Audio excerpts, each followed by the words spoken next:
Hey, everybody, it's Mr. Anderson. I'm just hanging out. We don't have anything really going on in here except hanging out, talking about comic books. I'm excited about it. I want creators to come on live. Tell me what you guys are working on. I put a link in our Facebook group. If you want to get in touch with me, if you're on YouTube or you want to come on Facebook Live, let me know. I just put in for a lot of panels, and my eyes are killing me. So I wanted to take a quick break before I went back to lettering because I got something to finish for Chuck. So here we go. This is the WWE Hall of Fame. Good morning, Evan. Evan, do you have anything to talk about? Let us know. Right now, we're going to check out the Rock and Roll Express from WWE Hall of Fame. 2 comic books by the amazing John Crowther, who's the wrestling historian. Come on, man. Hit that thing. Hello, I'm Ricky Morton. You want to come on and talk about Lucha Mystery? Come on. Here to explain Evan, to you the new come on board. campaign put together of the authorized biography comic book miniseries, The Rock and Roll Express.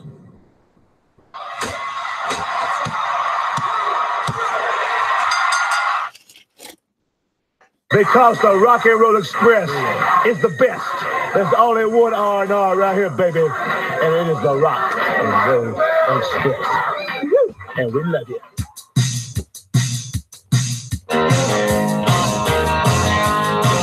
In 2017, the World Wrestling Entertainment Hall of Fame was transformed into the Rock and Roll Hall of Fame when Ricky Morton and Robert Gibson, the Rock and Roll Express, were inducted. Now, the true life stories of these tag team legends are revealed in their new comic book from the creators of the Hacksaw Jim Duggan and Bruno Sammartino comics. Our comic is fully authorized. Go fix your hair, Evan, and then come on. We're going to be on for a bit. Rock and Roll Express, and based on actual interviews with Ricky and Robert by wrestling historian and writer John Crowther. He and artist Rich Parada take you on a visual tour of their formative years and peak moments, their many tag team championships in the National Wrestling Alliance, Mid-South Wrestling, Smoky Mountain Wrestling, United States Wrestling Association, and more, right up to their Hall of Fame induction speeches. You'll witness the legendary feuds with the Midnight Express, the Road Warriors, the Four Horsemen, and even Randy Savage and Lanny Poffo. As rewards for helping us fund production, printing, and distribution of the Rock and Roll Express, we offer multiple cover variants, including autograph editions and unique sketch covers that will be signed by both Ricky Morton and Robert Gibson. Also available are a Rock and Roll Express logo decal and opportunities to have your likeness drawn into a future Square Circle comic and have your business's full-page ad included in the book. Thank you for checking out our Kickstarter campaign. The campaign ends on December 30th, so thanks for contributing and helping us make independent comics. Let's go check out the Kickstarter real quick. Let's see how they're doing. Let's see this awesomeness. I'm going to give you guys some things that are awesome.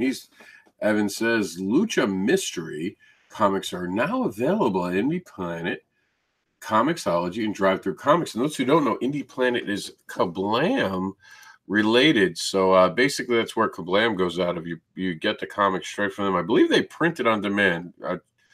Tell me if I'm wrong about that, Evan. Evan's joined us, by the way. I don't know how to say your last name, Evan. If you come on, you're going to have to teach me. I don't even want to say I'll ruin it. So this is Rock and Roll Express. This is I was talking to Travis about this. These guys were big in like the kind of pre-era of Hulk Hogan, and they made a big deal in NWA. So if you were an NWA fan, this is definitely a big moment.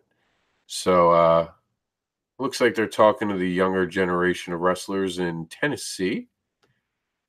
And then they talk about how they got their starts here.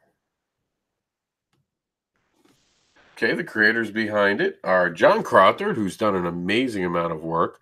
Rich Parado, who's let's see, he's worked. He's inked for Marvel for roughly 10 years. In 2004, he took a break from comics and re-entered in 2019 with the DC Comics inking titles Booster Gold and the Ray limited series. And let's see, Vito Potenza. He's born in Molia di Beria. It's apparently Italy. I'm sorry about messing that up. Let's see.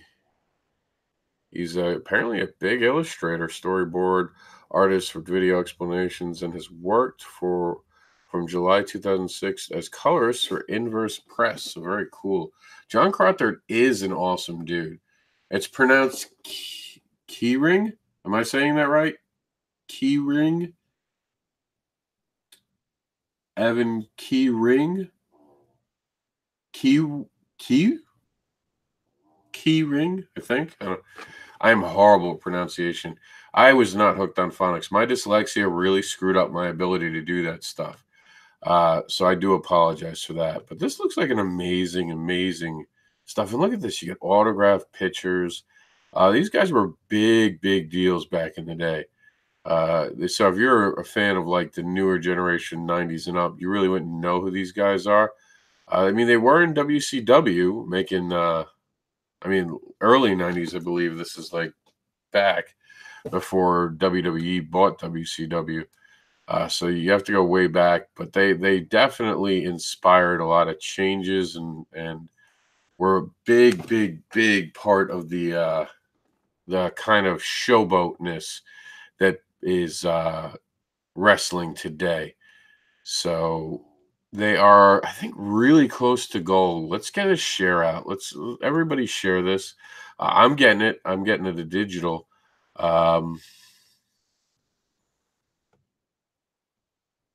Yeah, I'm gonna stick with my digital, I think. The only reason I'm going, it's $6 for the digital. Which one did I get? So I got the digital subscription, which will get me to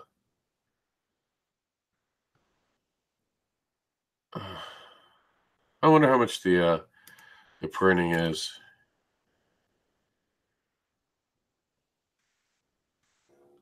Let me see. Let's see if we manage my pledge right now. Let's see how much change your pledge. We didn't really need to zoom in like that. That just got crazy. $4. Screw it. I'll treat myself. All right, now we're going to send it out as a tweet. Apparently my Indie Advocator shared it, and we're going to share it on Facebook. Let's put, I just got my copy, did you? And then tag someone you know who's a wrestling fan.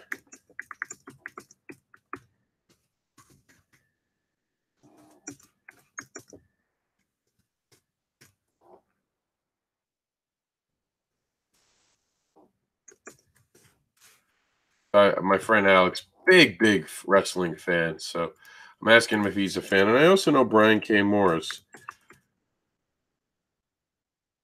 Brian K. Morris.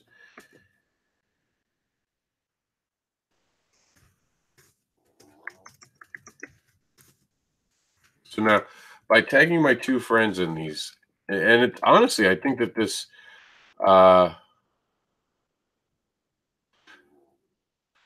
I honestly think that if you tag someone in this, you're actually going to be able to do, hey, Frank Martin, what's going on, buddy?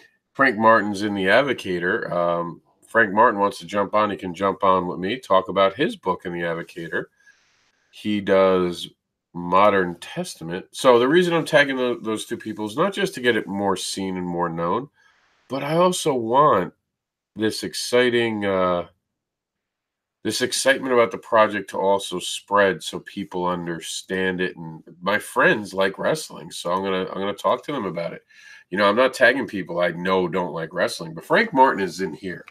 So Frank Martin, and we're actually going to be going live at 6 p.m. today. I was going to have Travis Gibb on, but Travis is feeling under the weather, unfortunately. So I guess I'm going to go solo for our first one.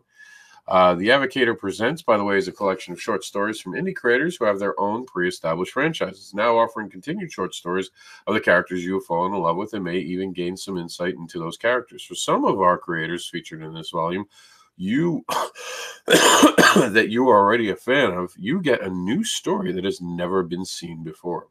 The Advocator Presents is a new way to advocate for creators and their creations by allowing and challenging them to create new stories within their worlds and then advocate for each other on the Comic-Con highway. A great benefit of this project is that the creators are all equal in this project and all creators will get an even share of the printed book. No one creator profits over the other creators outside of the hustle of sales at their tables. So that is the Indie Advocate. And I'll give you guys a give you guys a peek at the awesomeness that it is. Here you go. Welcome to the amazing lineup of the Winter Avocator. Grimwood Crossing follows monster hunters in the Wild West.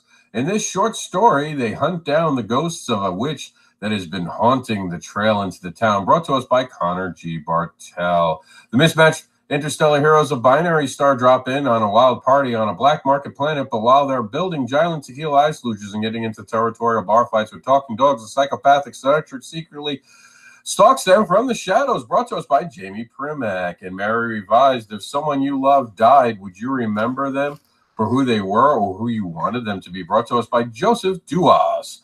Not broke down yet. Everyone has a first day at work, even mobsters. Brought to us by Travis Gibb. The Void has a story from Chuck Pinot, and its Welcome to the Void was one side of the coin. Here's the other. And Modern Testament, the ancient story of Noah and his ark, gets reimagined for the modern world. Brought to us by Frank Martin. So I am simply amazed about the awesome group that this really is. So, I mean, just the creators involved in it. Here's the thing. I've actually gotten to read the books. So I know how exciting the stories are and how much these stories can actually mean. It's really exciting. Hey, I see Josh Dawes here. If Josh Dawes, you want to jump on, I put and talk about what you're working on, because I know you're always working. You're always hustling. We could do a Facebook Live, or because I can try to bring you on camera, or we could do a Google Hangout. I'm just kind of hanging out, talking about comic books today. So if you're in, let me know. Give my voice a break. I just put in for 40 panels. I'm sure I'll be bugging you to be on some of those panels with me at one point this year. So I just did like every show I'm going to be at, I put in for panels. And I know I'm doing panels at certain other ones. So I'm trying something out. You guys have seen that watch party thing? Hold on. We are live doing... Oh, we are live talking about comics. So, for some reason... And I'm going to try this again now. So, a watch party... For some reason... There we go. I'm going to try this again now. So, a watch party... Now I'm going to lower the volume here, so we can't see it. And it's doing a watch party, since you guys are watching this, I think supercharges your videos. It has really brought me more views in the last couple of days that I've tried it. And I tried it just because I was bored one day. And I did it with the program You're Not Alone. And I've been doing a lot of You're Not Alones lately. And on the You're Not Alone, I've really tried to allow people to come on and say anything they wanted, but in the meantime, I gave them something that I thought would be helpful. So, and right now we're up to 9-10 viewers. So I think this works, but I want to know what you guys are working on. So please put your links in. Let's talk about your comic books. You guys got news. 2019 is coming. Let's talk about what you're working on. But I got the Avocator right here. This is awesome. I want to just give you a quick look at this. Binary Star, a beautiful book. The Grimwood Crossing art is amazing. The Void gives you more depth into the characters. Broke Down uses art that we might not have ever seen. The Modern Testament is just simply beautiful. And Mary Revised is going to make you second guess things you thought. I mean, it really is an in-depth book. So that's what I got going on. What do you guys got going on? Come on, someone tell me. Someone give me a link. Someone show me what you're doing. Come on, guys, get excited. Who's got a new project starting in 2019? Because I can make this about me. Trust me. I'm going to be in issue number 2. I'm working on a lot of stuff, but I'd rather talk to you guys. I'd rather do an interview with someone. I want to reach out to the community today and talk to people and talk about awesomeness, because I'm going to be talking about this later today. And here we go. Oh, here's the trailer. Ooh, we're doing that. We're going to a trailer. Check this out. All right, that's more actual panel. Okay, so let's do. Here we go. We got a trailer. We got a trailer to watch. This is gonna be cool.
So, Josh, you're jump starting the Barks. What do you got? Thank you, everybody, for watching our video. Please check out. What do you got for me, Josh? Can you come on and talk about your Barks?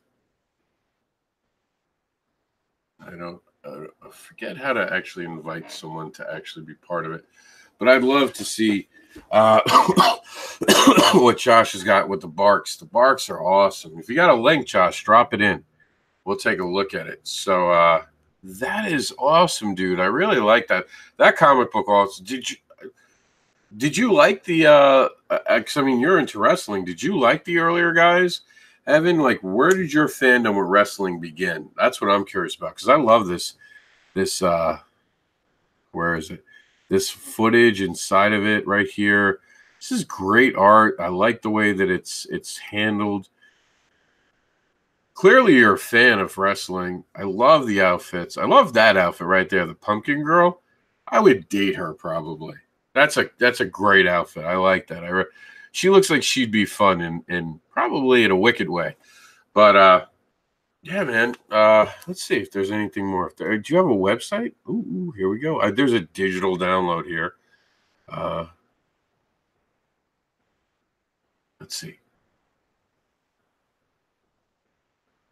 So here it is. You can get it. Ooh, there's another video. Is this the same video? Oh, yeah. That's just the same video. Ooh, there's a Facebook page that we can go to. Check that out. How haven't I liked this page? That's impossible. That is the Halloween Queen. I want an action figure of the Halloween Queen. That is awesome right there. And remember, when you like someone's page, you're also showing support of them. I know some people are like, well, I don't like many pages. Let me tell you, I think I like 1,000 pages, and I'm not exaggerating.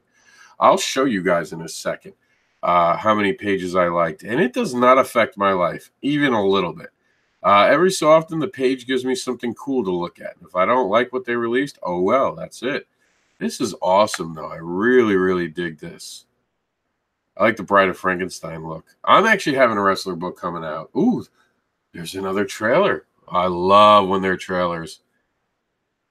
I'm a trailer dude. I'm definitely like a trailer whore. Sounded wrong, but you guys know what I meant, right? All right, so let's see. Here it is, number 2. I'm excited.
I'm in. Take my money. Is there a hidden ending? So, Josh, I was trying to say I did try to invite you. I don't know what's going on. I don't know if you're getting the invites. I did it twice. I don't know. You can always come on the Google Hangout. That's always easier. For those who don't know, and I'll drop the link again just in case, because I know sometimes it's not always there. Here is your way to come on. I'm inviting. It's an open forum. Anyone can jump on in. Let me hear from you guys. Let me hear about your projects. I want to get excited. Excite me with your greatness. Damn it. All right, so I'm going to drop the link over here. Evan has been doing a great job of, like, really making me a fan of this. Absolutely loving what I'm seeing. I wish I could read comics on the air. I actually have a great comic to read today, too. It's really cool. It's from Victor Dandridge, so I'm super excited. I want to talk to some people, though. Who's got something going on? No one's got anything going on in 2019? Okay, Josh said he missed it. Let's see. So at least I know you got it. So that's okay. Because if you see it and you missed it, that's fine. That means it might actually be working. Let's see if we can get Josh Stahl. For For those who don't know, me and Josh known each other years and years and years. And we've done panels together. We've hoteled together. He is the man. Here he comes. This is Josh Dahl. For you in the YouTube audience, I think you're only going to be able to hear him. What's going on, Josh? All right, let's see. Rob, how you doing, Rob? First off, how was your holiday? Not bad, not bad. We got a Christmas tree just recently for Jax because we're celebrating Little Christmas because he went with his mom this year. But he came back on Christmas night, which was so awesome because I got to cuddle and hang out with him. I didn't think I was going to see him on Christmas. So it was like a little Christmas miracle. So how was yours? I saw you got matching T-shirts. Those are matching sweatshirts, and it's the most insane Christmas gift I've ever gotten. And I still don't know how to react to it, but I love it. So what's going on with the Barks, man? Talk to me. Where can I show the people about the Barks? Because I love the Barks. Is it on Facebook? I just threw up a link in there. It's www.thebarkscomic.rocks. And that will just take you to the Barks Facebook page, where I've just started working with artist Alex Moore, who so far is just killing it. Like, I haven't sent Alex a script yet, and he was like, do you mind if I just bang out some pages? And I was like, yes, bang out pages. Are you kidding me? Yes, please. The more the merrier. All right, here's the Barks. Oh, I like the new logo. That is not a new logo. That is the same logo by Charles Sandoval, who is, knock on wood, still involved in the project, but due to life reasons, like we all know, just a little slower than I want to be. So, I mean, I don't at all want this to sound like, out with the old, in with the new, but it's more like I'm getting pages produced, so that's where my heavy little heart is. There you go. And these are our main characters? Yes, that's Simon, Patches, J-Dog, Aldo, Dakota, and Pickup.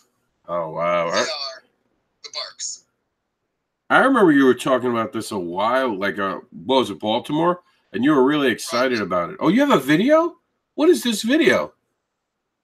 I don't know. We're going to find out. I can't not play a video. Here we go. Oh, I guess it's just a promo tease. All right. Oh, yeah. No, there's probably another video or two in there. There's one of me walking around talking about the Barks. Let's see. Let's get a bit. I was weird. Like, we're talking about the Barks, and there's Davy Crockett.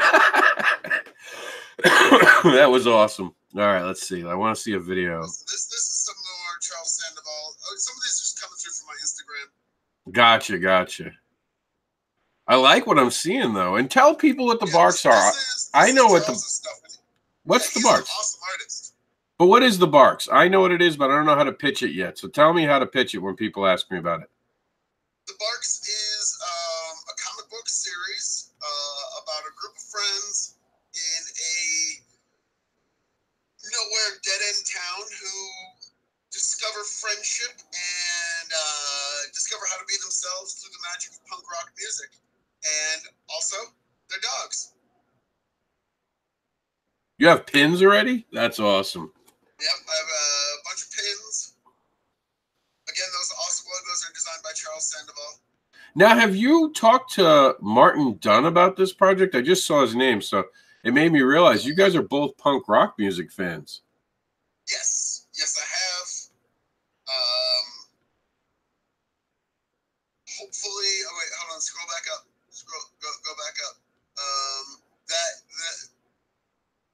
That image is by Jason Krause, who's a great comic artist from Detroit. Scroll down. That image is by Jeff Von Buskirk, who is another great comic artist from Detroit.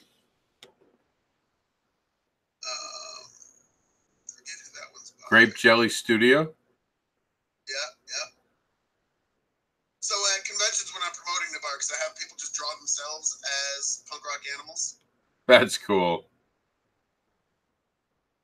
And I have gotten some notable artists to do this. I'm not going to jump on that train too hard right now, but yep, that is by the artist of Foxtrot. Oh, cool. That is by Simon Bisley. I like that one actually. He looks like the kingpin of dogs. You know what I mean? That looks a lot like Simon Bisley actually looks. Oh yeah. He really expressed himself very well as a punk rock dog. I wish that he was actually tagged in it. We could go look and compare. Colin. When people draw themselves as punk rock animals, it gets really, really fun. Kids start to get creative, and I don't know, it's just cool. It's a thing I'll do more and more when I'm actually actively promoting. Yeah, I hear you, man. I like it. I dig it. So what inspired you to make this? I know you're a big punk rock fan, but like specifically dogs, where does the inspiration for dogs into punk rock coming from? Because it feels real normal. It feels real natural that the dogs would be into punk rock. Right. It is shockingly simple how I came by that inspiration. My lovely girlfriend is an animal behaviorist, and her dog behavior, dog training business is called Punk Rock Dog. So I was thinking about punk rock dogs, and I went out and saw some punk rock, and I just the stage dynamics, the implied like the friend relationships that I see on stage, those things like click together, and the end result that came out was the Barks. Is this your actual? This is you writing a script, right? Yes, that is a piece of my script. You're not using your friend's script program, the superhero. This was written before I got a hold of that. Oh, okay. Have you used that? Actually, I wanted to ask you, have you used Superscript? I really like it. I've been using it. I've used it, and I like it a lot. Like I was. There's a very short learning curve coming over from Celtics, but once I get rolling, it is fantastic. For those who don't, it's a Superscript.app. Yeah, for those who don't know, it's an amazing program. It's so much better than Word. It presets what we do as comic book creators, and it actually helps you save time. Like Josh said, sometimes you have to learn. There's certain keystrokes you're going to have. I have a cheat sheet that I put out while I'm using it, so I remember what I need to do. But once I get it totally underhand, it's going to be so much easier than WordPress. I'm really liking it. I'm actually redoing my Cat Dad and Supermom story that I'd sent out to a lot of people, and everyone who got back really liked it. So I know I hit gold. You know, do you send out your scripts beforehand for your friends to read just to get a feedback on it? A little bit. Yeah. Not really. I do it a lot actually to certain people because I want to know. And you know what I'm honestly looking for? People to say that they loved it or have some sort of real emotional connection with it. I find that when people are like, I loved it, that's really good, that's a good sign. When people are like, oh, it's good, I don't want to do that book anymore. I'm done. If people are like, oh, I liked it, I'm like, nope, I don't want to do this. I have to either rewrite it or I have to move on to something else. And I will put things on the shelf if I don't get that. I really like this idea. You should make this into a book at one point. Oh, yeah, the Bark Yourself? Oh, yeah, the selfies and all that. This is really cool. Yeah. No, I keep all those, and we'll be doing something with them. They're super cool. Do you have them sign it on all of them or just some of them? I try to get everyone to include their Instagram tags so I can tag them on things exactly like this. Gotcha. This is so cool. You know, hashtag Bark Yourself if anyone watching this wants to get involved and draw themselves as a punk rock animal. Now, Travis Gibb had told me that I need to start doing these hashtags. He's like, I got to be more like the cool kids. Do they work for you? I know you're a big hashtag fan. They haven't paid off yet. They kind of do. Basically, it's a way to increase your algorithm read. So basically, if you jump onto a popular hashtag, there's a chance you'll get found on it. It's pretty unlikely. My idea is that, so I'm going to do hashtag Bark Yourself.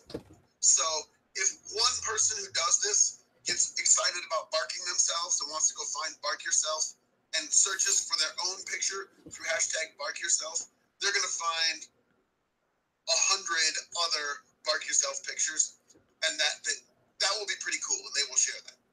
So that's the sort of thing. That's the ball I kind of want to get rolling.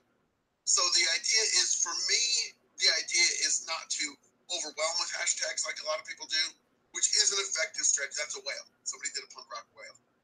I like that. Thinking out of the box. Yeah, I love it. The punk rock bat. Of course. My idea is to help people find my other stuff. Right? So if somebody likes this, like if somebody likes this, they search, hashtag bark yourself, and they'll find all these. That's the big idea. So if you're watching this right now, go to Instagram and look up hashtag bark yourself and see what you find. Let's actually do that. Can I actually do it in here? I think I can. I think I'm logged in. I think it lets me do it. I should. I'm sure I'll turn them on. Yeah. All right. Wow, John Cena's hair is a mess. Yes, it is. He lost a lot of weight too. All right, so let's see. Bark yourself, like proper, or you are? Yourself. Okay. YOURSELF. Yeah, some people would do the you are self. All right, Bark, your 240 posts. Look at that. So we're going to go Instagramming. See, I'm not a big Instagram fan because I'm not an artist, but I recently realized you can put videos on Instagram now. I didn't know that. They have to be shorter, but you can actually get away with them now. You know what I've been into lately? TikTok. I can't get into a new thing. Where all the cool kids are. Josh, you would actually probably do good on TikTok because you make like I think it's almost a 60-second video, and you just do crazy shit, and people love it. I'd written, because this whole holiday season I've done a series called You're Not Alone every night, because the suicide rates are high during this time of year. And I didn't want anyone to feel like they were alone. So every night that I showed up, I would give someone, I hope, something to look forward to. They would know someone would be there. And, I've always said if they wanted to contact me off screen, I'd be happy to talk to them. And it's been an amazing adventure to go on that. But one of the things that I said, it reminded me of is I realized that we all feel like we're crazy and we're weird or we don't fit in. You go to TikTok and you see these crazy people and you're like, I'm not alone. There are other people as creative as me out there in the world. And they just don't go to Comic Cons. I really like this. This whole thing you got going on is super cool. When is the book going to be ready? I am not willing to say that right now. Fair enough. I mean, only in the past few days that I started working with Alex. Oh, okay. So we're fairly new territory. Right. Boris the Wolf. So are we kickstarting this one, or is this just going to be out of pocket straight to market? I have no plans to kickstart this. It's going to go. My plan is post it sort of serially on Tapas. Okay. And other web sources. There's Chris Mad. That one, right? Yeah, with the goatee. Yep. He barked himself. Yep. I noticed it right when you said Chris Mad. I'm like, there it is. I know Mad's work. Yeah. Also, hashtag bark yourself. Also, oh my God, that blue cat looks like Hitler. Scroll down. This one, right? Yeah. Who did that? Some kid at a convention up here in Massachusetts, and as she was drawing it, like her parents are standing right there, and I kind of like point at it, and I'm like kind of quiet, like looks like Hitler, and they were like, like embarrassed. Way to make fans, Josh. Tell them that their kid's going to be the Fuhrer. Now, drawing Hitler does not mean you're going to become Hitler. Fair enough. Fair enough. What was I saying? I don't know. I got so distracted when you said the Hitler cat. Like you owned my attention span for a second. Oh, I'm sorry. So my business model for the Barks is post it for free, post it serial. I'm going to write it a little differently than I write other stuff and just sort of let it come out as it comes out. And then lead that back to my Patreon. So if people like the Barks and want more Barks, I can trickle through and kind of start to pay for it that way. I like that. I like that idea. That's grassroots, something nice. Cute puppies right here. Gotta take a look at the cute pups. I actually like this picture. Right, that's the Bark Yourself hashtag as it existed before I got a hold of it. where there's a few people using it to tell their dogs to go F themselves. Wow, that's rude. It's rude. Yeah, well, some dogs need to get their shit together. Not all dogs can be punk rock dogs. All right, so 2019, what else is going on with the Josh Stahl brand? You make better comics. What's going on with Make Better Comics? I've got a thing in the works that I have sent out for approval from a person I'm working with that hopefully I'll be able to tell you more about pretty soon.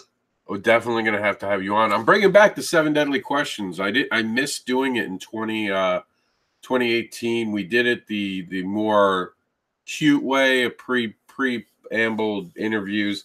Wasn't as interesting, and people have actually been asking for it to be brought back. I was kind of proud that I did something people thought I did well and thought I should bring back.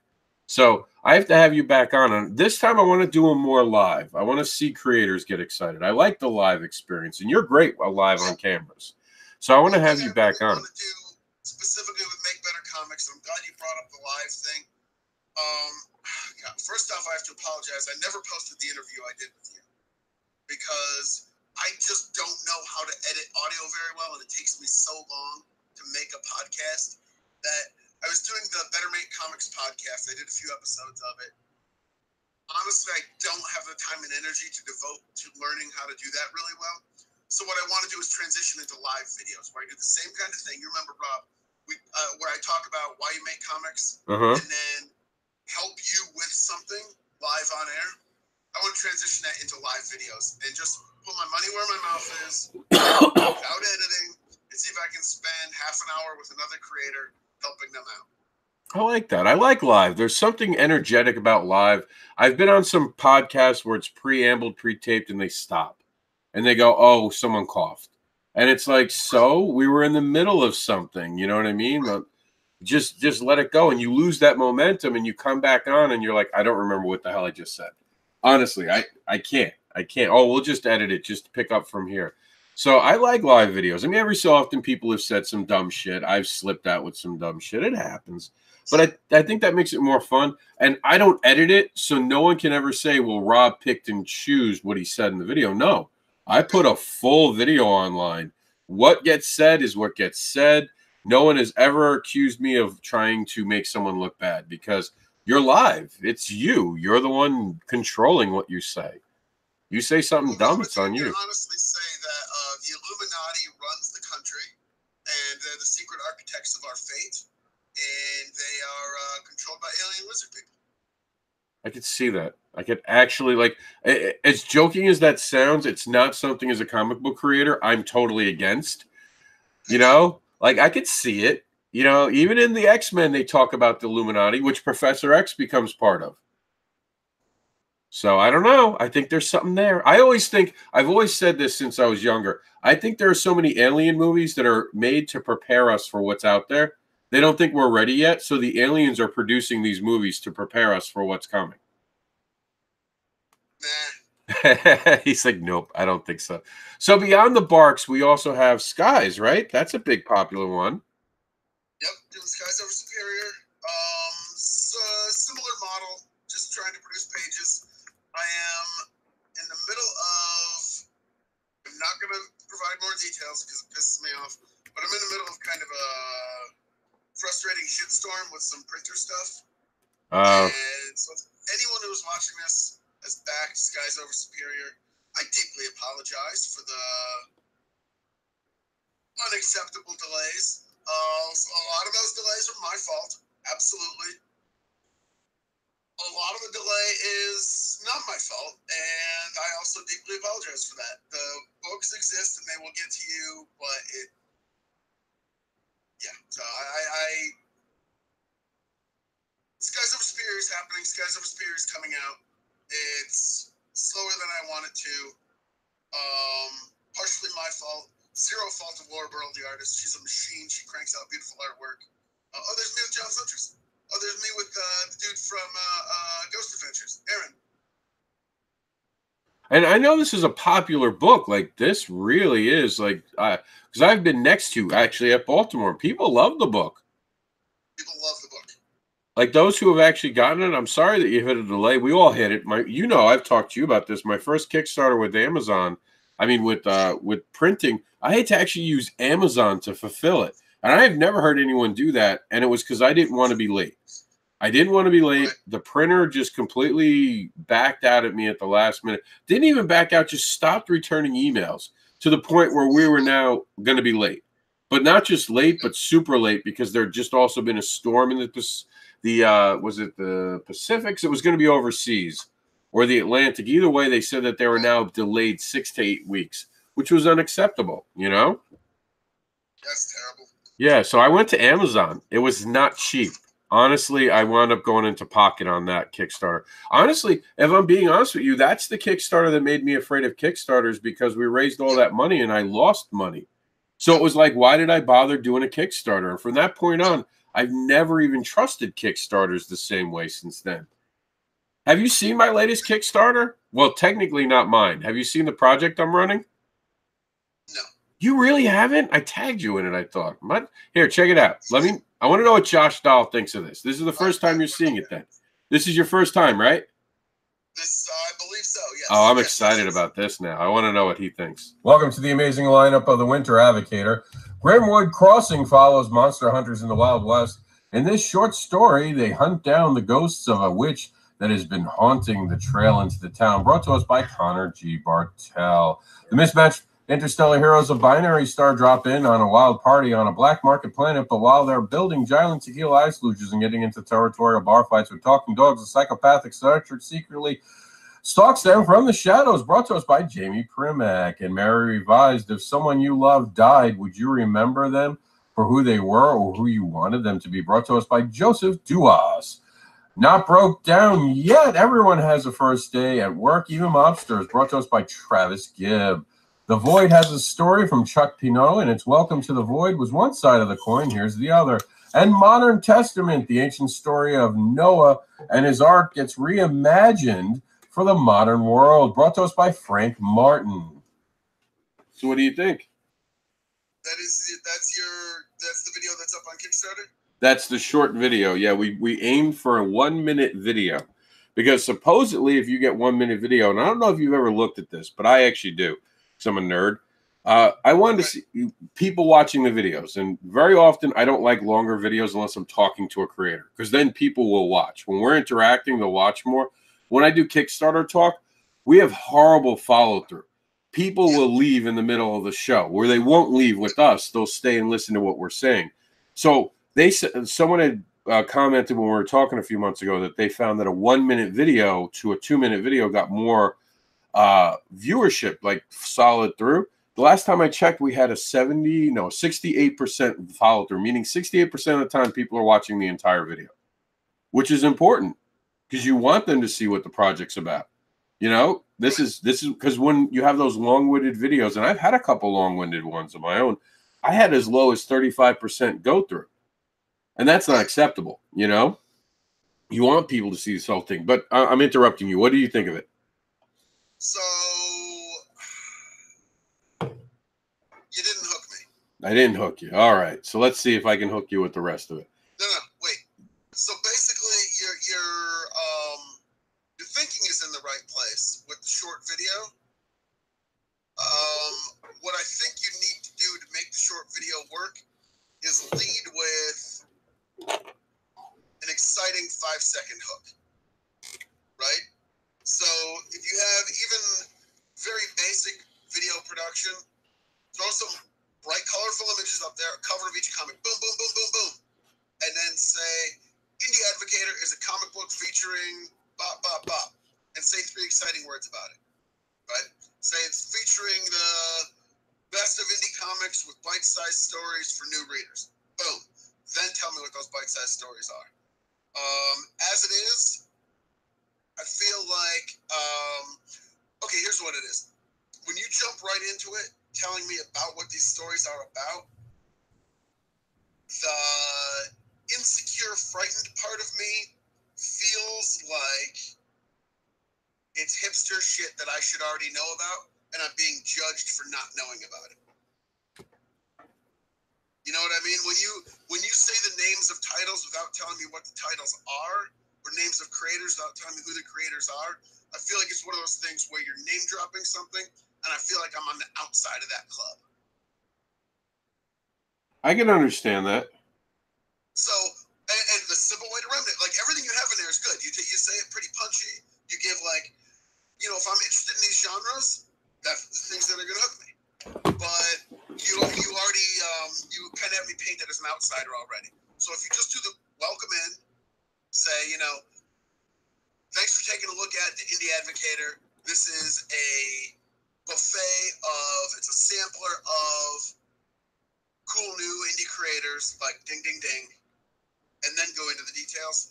Then I'm being led into the details. Here's some things you might want to know about, instead of giving me a wall of details, which feels exclusionary. I can see that. I wonder if other people feel that way. We always meant to redo the video, and every week was supposed to get like a different week, but we haven't been able to get to that moment yet. Just timing wise, we've been trying to. The logistics of the holidays really slowed everything down. Yep. Now let's see if the other thing I did what could interest a Josh Dahl. So this is the thing I wrote. One thing I wanted to do with this Kickstarter is I wanted it to look better. So instead of just having font thrown on the wall, I wanted it to look pretty. And I know you don't like colors, so I know that'll be the first thing that jumps off at you. You'd rather it just be basic. I'm not a basic letterer, but let's focus on the content, because I know the colors instantly bother you, but I like the colors. I'm colorful. The Advocator Presents is a collection of short stories from indie creators who have their own pre-established franchises, now offering continued stories of the characters you have fallen in love with and may even gain some insight into those characters. For some of our creators featured in this volume you're already a fan of, you get a new story that has never been seen before. The Advocator Presents is a new way to advocate for creators and their creations by allowing and challenging them to create new stories within their worlds and then advocate for each other on the Comic-Con highway. A great benefit of this project is that the creators are all equal in their project, and all creators will get an even share of printed books. No one creator profits over the other creators outside of the hustle of sales at their tables. So what do you think, Josh? Did I win you over with that one? It's pretty good.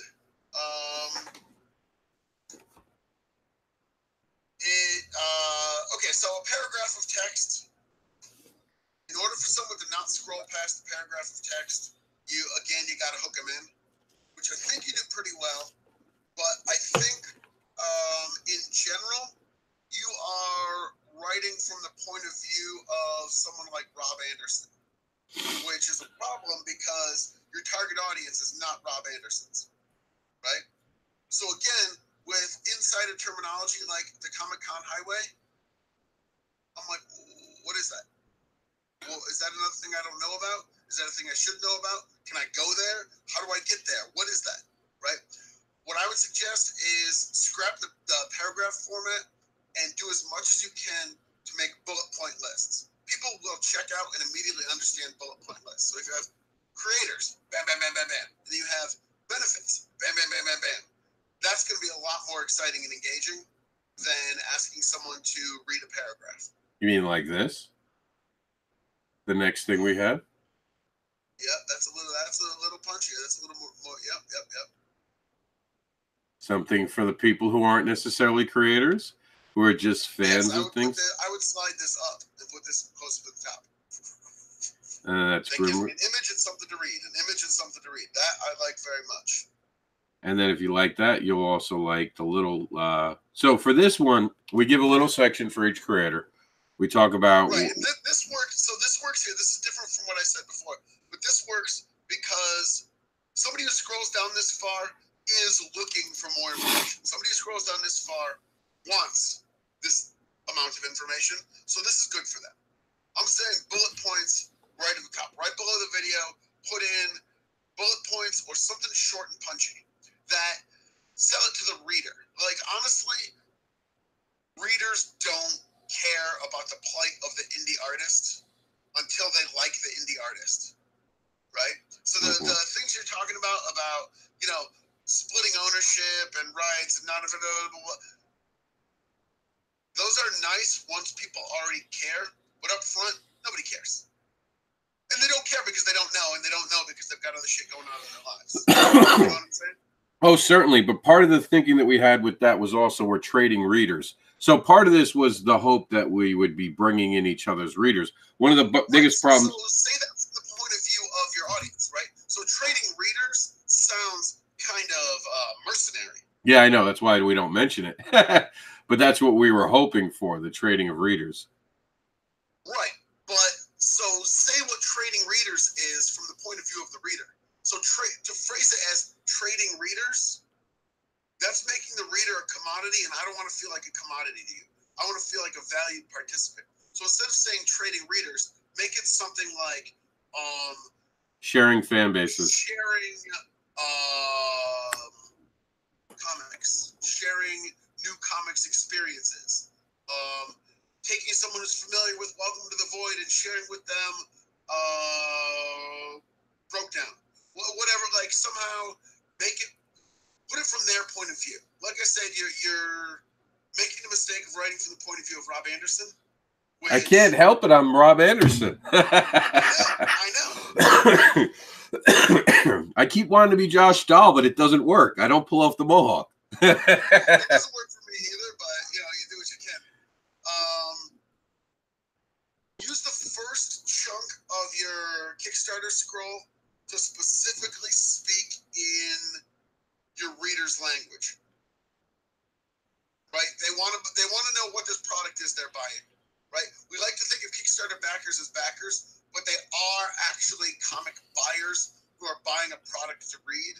So tell them what they want. Right? Say, look, you're helping us make this thing, but here's the thing you're helping us make. And sell it to them in the way that they want to hear about it. Right? Their care for how it affects you and participate in the creative process, that's secondary to them. Honestly, they want to know what the book is. Yeah, I can see that. That makes a lot of sense, actually. Especially for this project itself, I wasn't part of. If you notice, none of this is my work.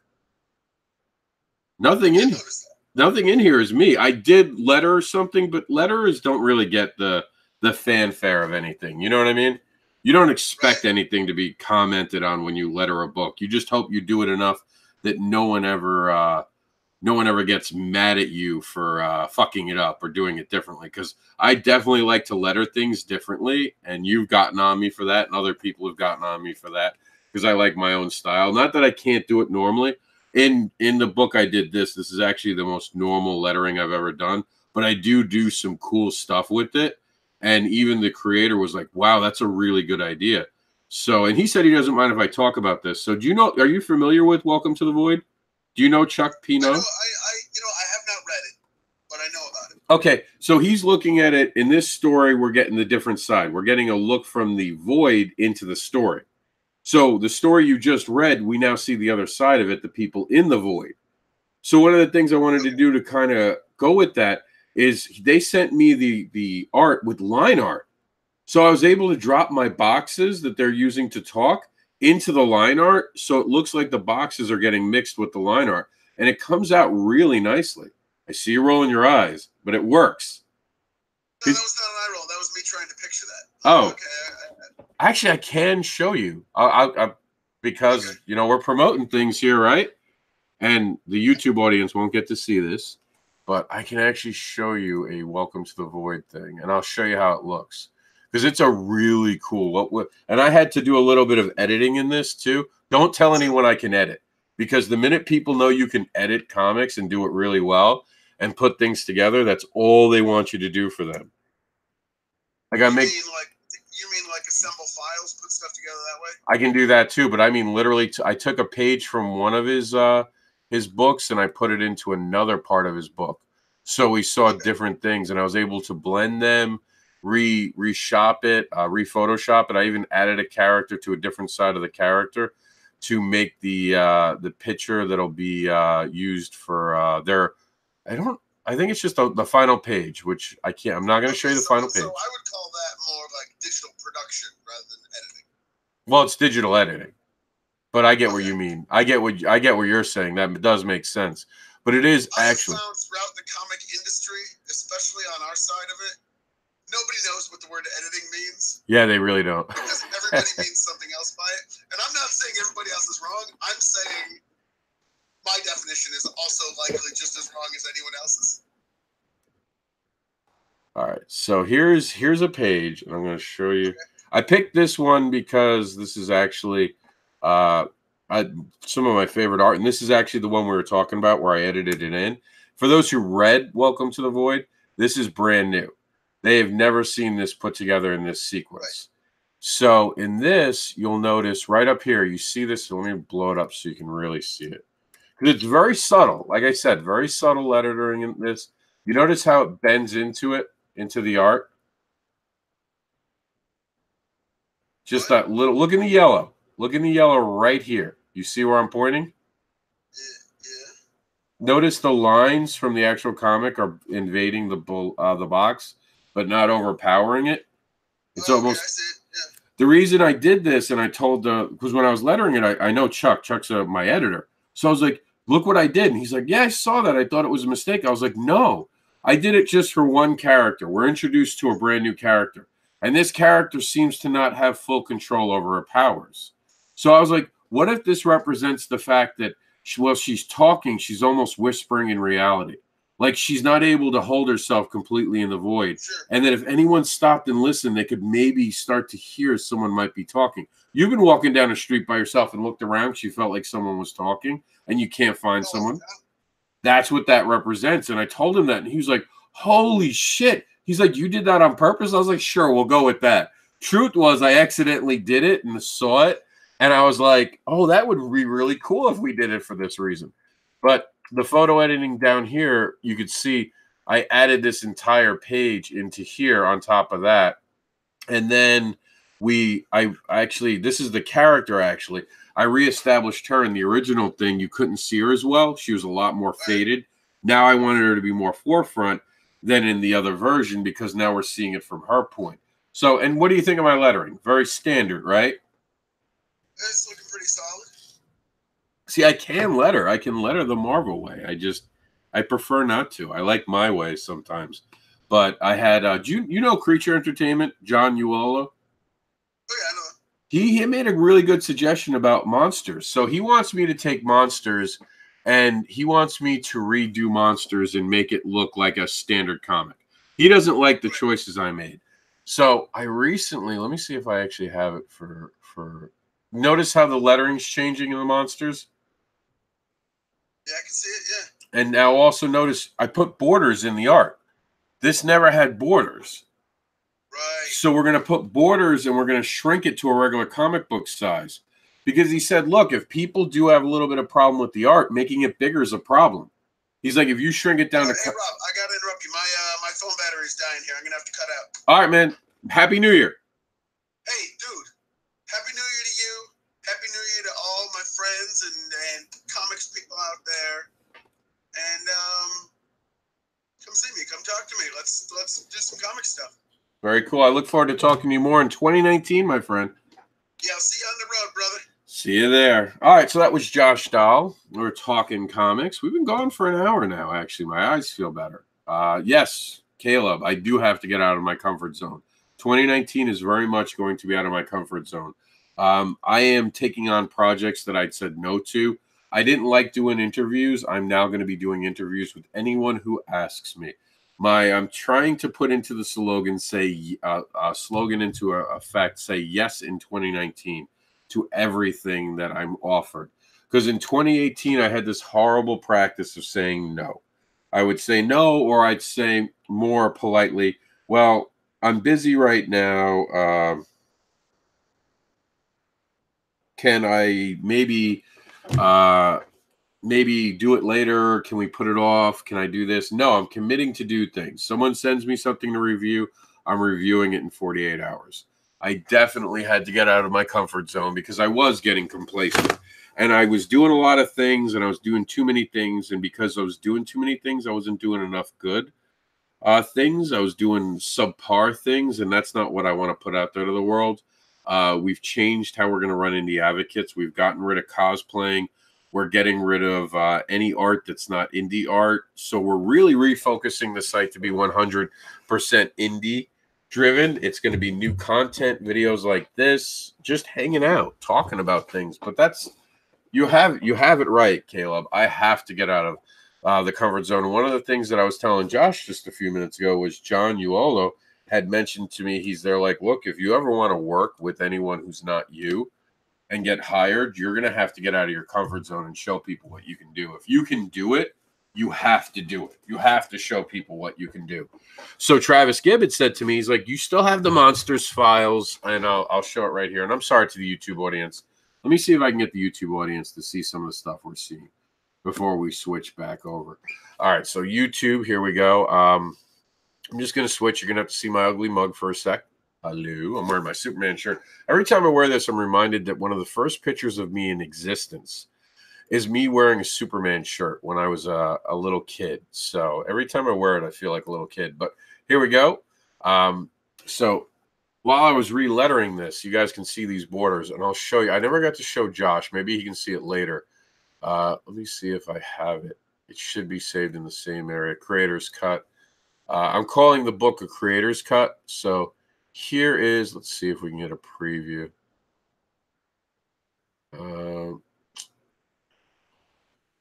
I guess I'll just open it. I'll open it in Illustrator. So here is how it will look. And I'm giving this to you guys. This has never been seen before. You guys can see it for the first time. And I don't have the original. So the original, let me see if I can open it. I'll show you guys what I'm basically doing. Let me see if I have the original anywhere here. No, so we'll Monster Betrayal. So I'm going to go to the first page of the Monster Betrayal. I'm going to show you guys how it was released. And I'm going to show you the changes I'm actually making in 2019. So this is how it was originally released. This was the official release version, page 1. Not lettered, but just the art of it. So seeing the art. So I took it and then lettered it. And that was it. And then this year, what I'm doing is I'm adding a border. So I went in and I added a border, and you guys can see the difference between the two. So we went from this to now this. Now, a lot of people have said that the art was a little bit, no one ever hated it. They just didn't understand why the bent arms were put in. The bent arms became a big issue for a lot of people. It's my artist style. I actually like it, so I understand it, but we've gotten negative feedback. One of the things that John had pointed out to me is like making it bigger will only make it worse. He's like, by making it smaller, you're not overwhelming someone, and then they're focusing on the whole page. He's like, you put borders in, like I did, and you're going to have people focusing on individual panels. He's like, the problem that you're doing is that right here, this is just a mess of stuff. He's like, there's a little bit of, and he actually pointed out this page, which is why I started with this page. He's like, you got a little bit of framing, but you don't really have strong framing. You want strong framing. If you put strong framing in, and then you dial back your lettering. He's like, the lettering's better in this one than it is in the first one, because in the first one we used a lot of different letterings. So what we're going to do is I'm leaving this up here because this I liked up here, but I darkened it. We're going to go to probably a very different font. I'm still working on it. It might stay this. It might go to that. I'm trying to take off of the other, let me see if I have it. Oh, you guys can't see that. Of course it stalls on that. That's the actual Advocator. You guys just got a peek of it. I actually have to finish it. And we're actually thinking about going black and white. I actually haven't done black and white yet. Josh said, hi, Paul Scissor. I think it's Sizer, maybe. So I'm actually debating going black and white with it. So live on television, let's take a first look if we could transform it into black and white. I'm thinking about maybe releasing a black and white version during Halloween, like a very limited edition. I forgot where black and white is in here. So we'll look it up. Black, white, convert. Well,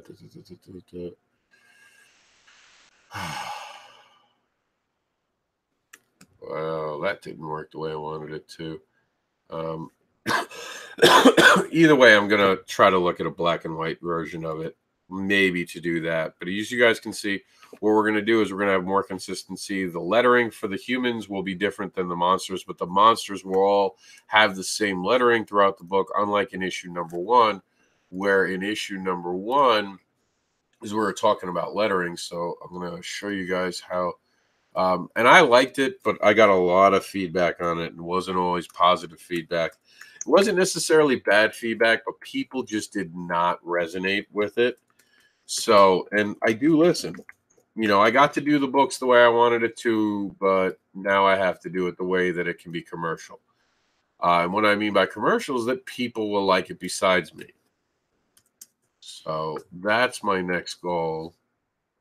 I have to go to my my cloud.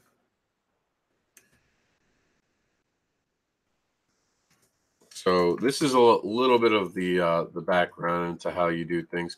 And it was funny because people had seen me letter books and they were like, you know, you should get a letterer. And I'm like, I can letter without a problem. I've been doing it for a while, and I'm a lot better now than I was back in the day. I definitely have gained a lot of insight on it. So to give you an example, let me see about a page here.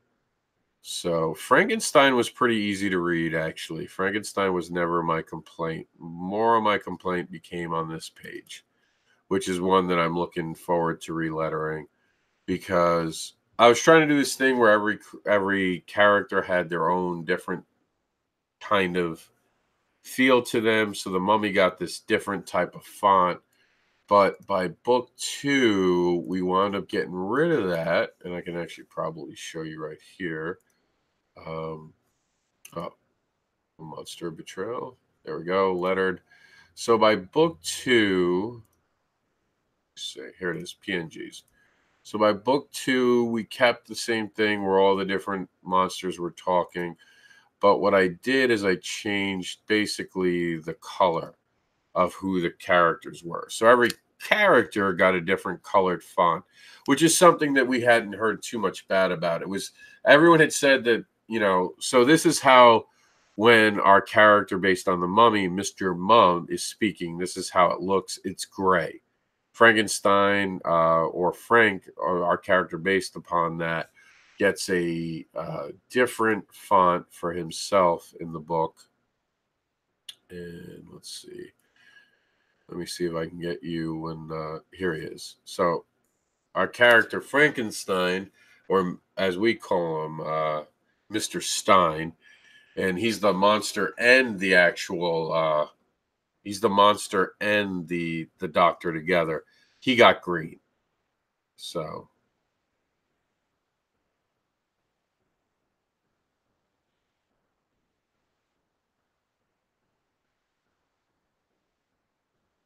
And so it'll be green, it'll be that. But in the other books, as you guys can see, and this is what we're talking about, it was this type of font, which I really liked.